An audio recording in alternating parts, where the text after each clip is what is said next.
Kan regression. Ya, jadi kalau regression ini berarti dia baru signifikansi dari regresinya. Sementara untuk setiap unsurnya itu ada signifikansinya juga. Ya. Ini kita lihat signifikansinya konstantanya ini 0,43, berarti dia tidak lebih kecil dari 0,05 ya. Artinya konstantanya tidak signifikan. Tidak signifikan maksudnya apa ya? Maksudnya dia tidak sama dengan 0 ya. Kemudian koefisiennya ini signifikan. Kalau signifikan berarti kecil. Artinya apa? Artinya kita boleh tidak mempercayai konstantanya, tapi kita harus mempercayai koefisiennya gitu. Artinya gitu. Artinya nggak terlalu ngaruh lah konstanta ini ya. Ya, tapi hubungan antara variabel x-nya itu berpengaruh. Artinya gitu ya. Ini bisa diabaikan ya. Bisa diabaikan. Tapi nggak harus ya. Boleh diikutin, boleh juga ya. Oke, apalagi ya. Nah, ini ada contoh lainnya ya di kedokteran ini.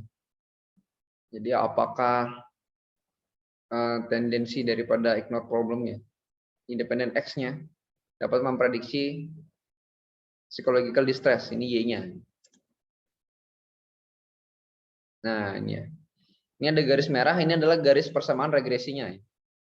Yang fungsinya adalah untuk meminimalkan ya, atau meminimalisasi jumlah daripada errornya ya. Jadi seeks to minimize the sum of square residual. Jadi errornya ini dikuadratin, kemudian dijumlah, itulah yang paling minimal dengan garis ini.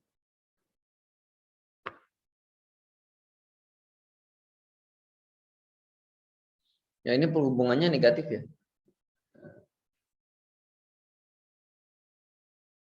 Kemudian ya, kalau di model summary ya, ini ada R kuadrat, R adjusted R kuadrat. Jadi kalau kalian lakukan pakai SPSS ada 3 nih R-nya.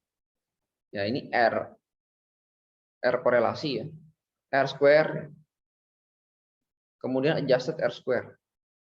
Nah, berarti sudah di-adjust.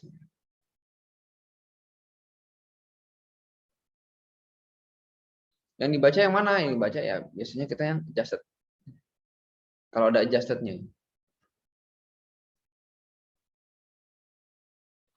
Kemudian apakah persamaannya signifikan? Signifikan. Di sini dilihat signifikan.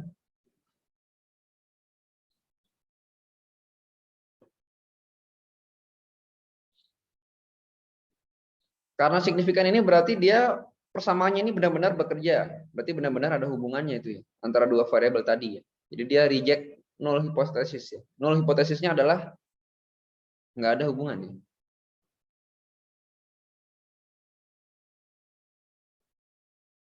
Jadi nggak ada hubungan ditolak, jadi ada hubungannya. Kalau dia nggak signifikan berarti nggak ada hubungannya. Kemudian di sini dua-duanya signifikan, konstanta maupun koefisien. Jadi A dan B-nya sama-sama signifikan.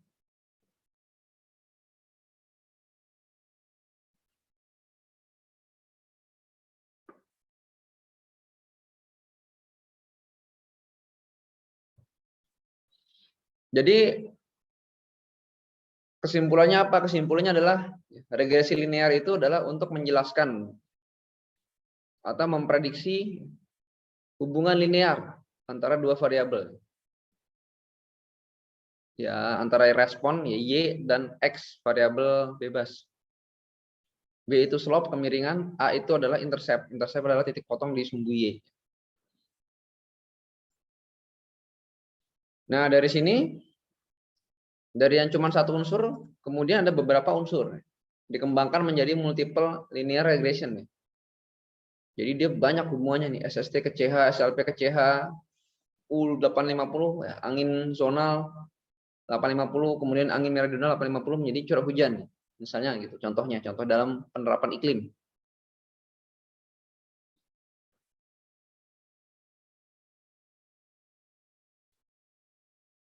Oke ya.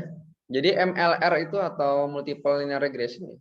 Jadi pengembangan dari simple linear regression atau regresi linear sederhana. Kalau sederhana berarti unsurnya satu, ini unsurnya banyak sekarang. Ini single predictor, ini simple ya, gampang. Yang ini banyak.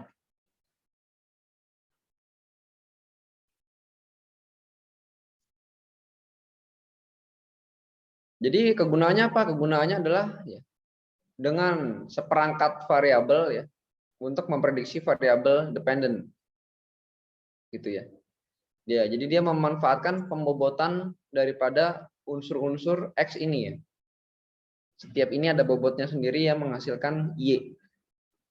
Misalnya ya, hubungan antara makanan ya, ini makanan ya, makanannya apa, kemudian ini olahraga, waktu istirahat ya, dengan berat badan seseorang ya, gitu ya.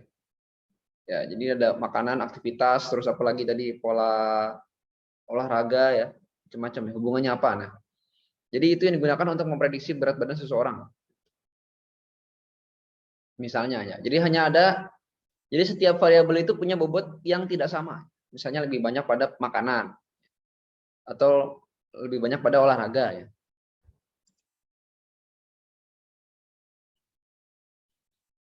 Kemudian ya, jadi ada hubungan antara prediksi itu ya, antara prediktor ya. Ini sekali lagi ya, ini istilah-istilah baru ya. Ini kalau X itu istilahnya bisa disebut juga dengan prediktor. Prediktor itu variabel yang digunakan untuk memprediksi. Sementara Y itu juga ada istilah prediktan. Prediktan itu adalah sesuatu yang akan kita prediksi. Itu ya, jangan ketukar ya. Itu dalam pemodelan iklim banyak gitu. Nah, jadi X itu adalah prediktor, Y itu adalah prediktan. Prediktor adalah sesuatu yang digunakan untuk memprediksi, kemudian Y prediktan ya adalah yang ingin kita prediksi apa gitu.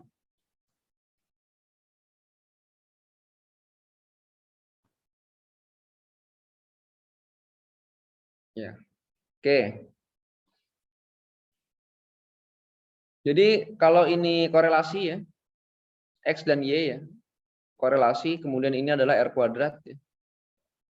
Kemudian ini adalah Y sama X ini punya korelasi juga. Kemudian Y dan X2 juga punya korelasi juga ya. Y dengan X1 punya korelasi, Y dengan X2 punya korelasi, X1 dan X2 juga punya korelasi juga. Nah, dalam persamaan regresi yang dipertimbangkan adalah korelasinya Y dan X1, Y dan X2 ya, namanya partial correlation. Kemudian titik potongnya itu adalah R kuadratnya. Titik potong antara ketiganya ya. Yang ini nggak masuk ya. X1 dan X2 ini nggak masuk yang sini.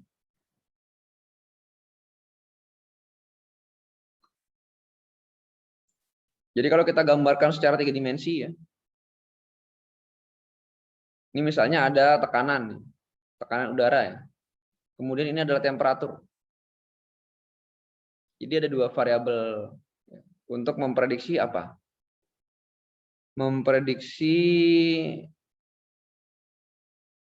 Ini ada X1-nya adalah Y-nya adalah pressure ya, berarti memprediksi tekanan. X1-nya humidity RH, X2-nya temperatur, Y-nya adalah pressure, tekanan. Jadi dia bentuknya 3 dimensi ya. Apakah bisa digunakan scatter plot? Bisa. Jadi harus digunakan scatter plot 3 dimensi kayak gini. Tapi kalau variabelnya banyak susah. Kenapa? Ya jadi 4 dimensi, udah nggak bisa digambar lagi. 5 dimensi dan seterusnya ya. Variabelnya ini bisa tak hingga banyak. Mau 1000, 2000, 3000 ya.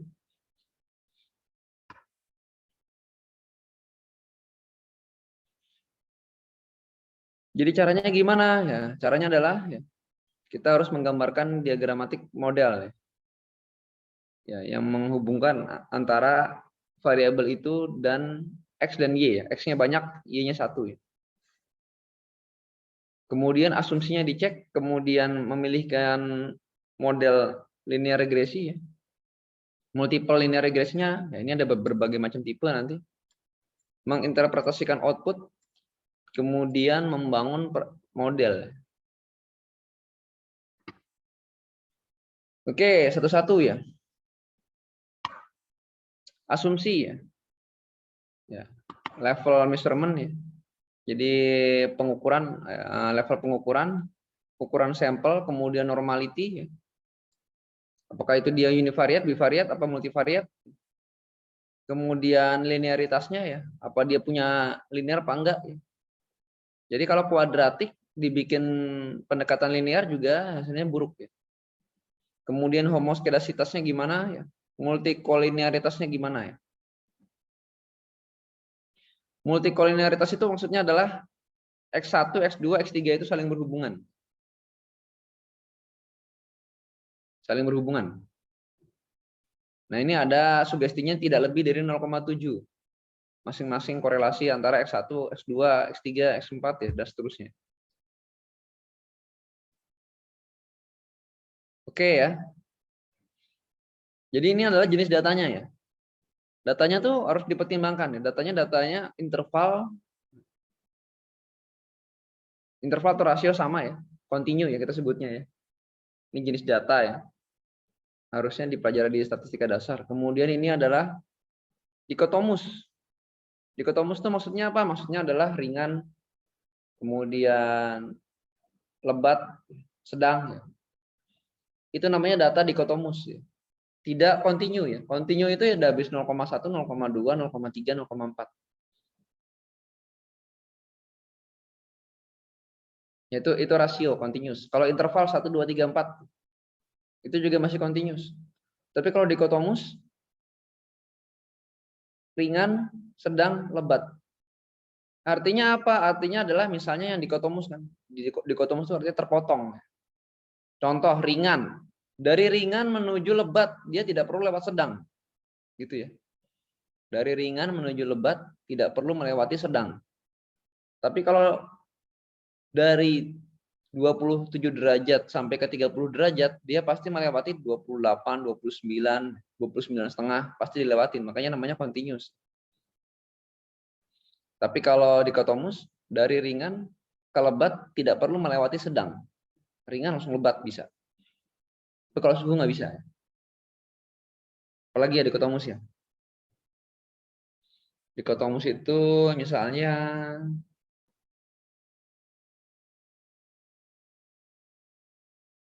ya dia sudah di kelas-kelaskan lah ya.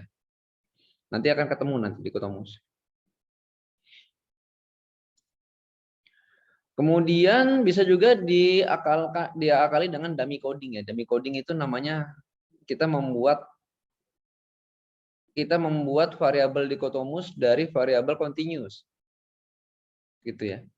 Misalnya yang di bawah 28 derajat kita kode dengan angka 0. Di atas 28 kita kode dengan angka 1. Jadi dikotomus. Tapi berasal dari variabel continuous. Bisa diakalin gitu juga bisa. Nanti akan ada gunanya nanti. Nanti akan ada gunanya. Itu namanya dummy coding ya.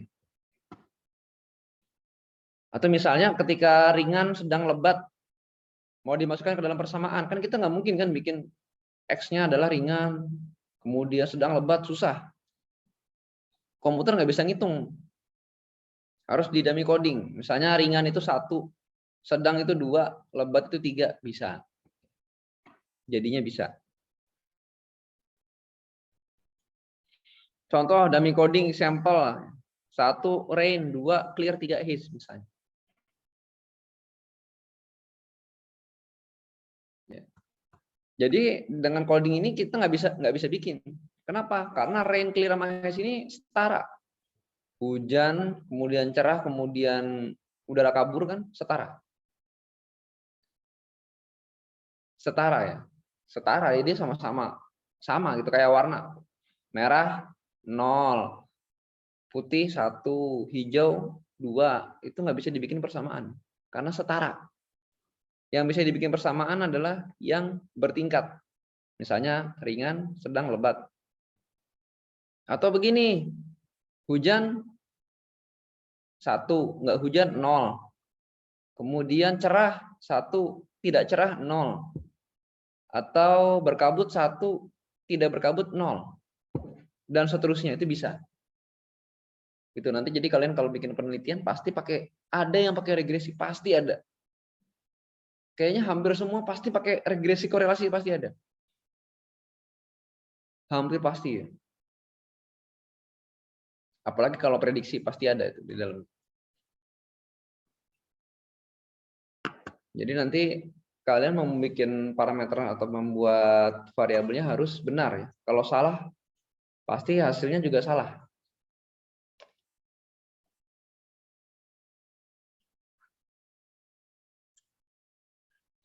Nah ini aturannya gimana ya? Aturannya adalah datanya harus cukup. Datanya harus cukup. Cukupnya itu berapa? Cukupnya itu kalau di klimat bilangnya 30 tahun, tapi nggak juga. Cukupnya itu adalah kalau dites dengan signifikansi hasilnya signifikan itu. Artinya sampelnya cukup. Ya. Gampangnya itu ya. Ya. Ini kalau di sini patokannya sih sekitar 50 kasus. 50 kasus itu bisa aja 50 jam, 50 ini 50 apa. Tapi kembali ke kasusnya ya. Jadi secara statistik signifikan dan secara klimatologis masuk akal. Misalnya kalian mau bikin perubahan iklim, tapi datanya cuma 10 hari ya nggak bisa ya. Walaupun secara statistik signifikan misalnya. Perubahan iklim itu misalnya 30 tahun. Boleh 30 tahun. Kalau 3 tahun, walaupun secara statistik signifikan, tapi secara keilmuan nggak cukup sampelnya. Gitu ya. Kalau ini secara statistik ya, 50 sampel secara statistik. Atau 104 plus K. K itu jumlah daripada independent variable, jumlah X. Misalnya multiple linear regression pakai 5 unsur, berarti 109. Ya, ini salah satu ini aja. Salah satu opsi aja.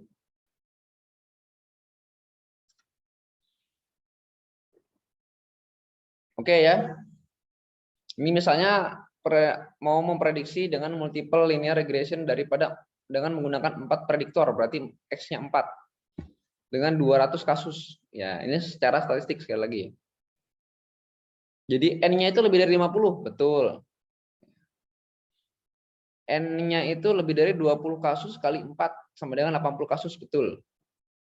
N-nya itu lebih dari 50 tambah 8 kali 4, 82 kasus, betul. N-nya itu lebih dari 104 tambah 4, 108 kasus, betul. Ya, berarti secara ini signifikan semua. Berdasarkan aturan tadi ya, 50 plus 8K, 104 plus K, ya, kemudian ini lebih dari 50 ya. Dan terakhir itu adalah alfanya itu adalah signifikan ya. P-value-nya adalah kurang dari 0,05. Itu baru secara statistik ya. Secara klimatnya tergantung kasusnya apa. Oke ya. Kemudian outlier ya. Kalau dengar cerita outlier atau istilah outlier itu adalah pencilan. Pencilan itu apa sih? Pencilan itu adalah, ini kalau kalian bikin regresi, ini ada yang jauh sendiri nih. Ah, ini namanya outlier nih. Ini yang jauh sendiri, ini jauh. Kalau yang dekat-dekat gini belum outlier, yang jauh-jauh gini. Ya outlier itu pasti nggak bisa diprediksi, susah, sulit. Ya, sulit ya, karena itu adalah perilaku-perilaku yang ekstrim yang nggak bisa diprediksi. Caranya gimana? Ya caranya digambarkan dengan apa? Dengan menggunakan scatter plot. Ya, dideteksi dengan scatter plot. Jadi banyak nggak outliernya? Jangan-jangan regresinya bagus, cuman outliernya banyak.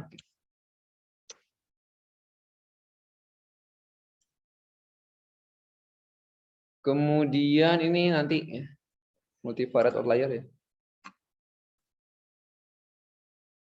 Kemudian normalitas dan homoskedasitas. Ya. Jadi kalau variabelnya itu nggak normal maksudnya distribusinya tidak normal. Distribusi variabelnya itu nggak normal, kamu bikin regresi. Itu hasilnya nanti kadang-kadang buruk, kadang-kadang bagus. Kenapa kadang-kadang buruk, kadang-kadang bagus? Bisa jadi begini nih. Nah, ini distribusinya nggak normal. Kalau normal kan harusnya kan di tengah-tengah aja dia. Sementara ini ada yang jauh. Artinya adalah kalau untuk nilai X-nya sekian, itu dia bagus. Hasilnya errornya dikit. Kalau X-nya udah lebih dari sekian, itu hasilnya buruk. Nah, itu namanya dia tidak homoskedasitas. Tapi heteroskedasitas. Ini berbeda ya. Yang bagus gimana? Yang bagus itu distribusinya normal. Jadi dia ya untuk selisih Y berapapun, X berapapun, hasilnya bagus-bagus aja ya. Ya ini datanya kurang bagus ya, datanya. Distribusinya tidak normal. Nah, ini hubungannya bisa aja hubungannya ternyata bukan linear tapi kuadratik. Nah, kuadratik bisa aja ke atas nih. Tapi ini dipaksa dengan regresi linear ya, hasilnya jelek. Jadi homoskedasitas adalah variansnya harusnya sama semua nih di sekitar garis regresi. Tapi karena berbeda jadi heteroskedasitas. Variansnya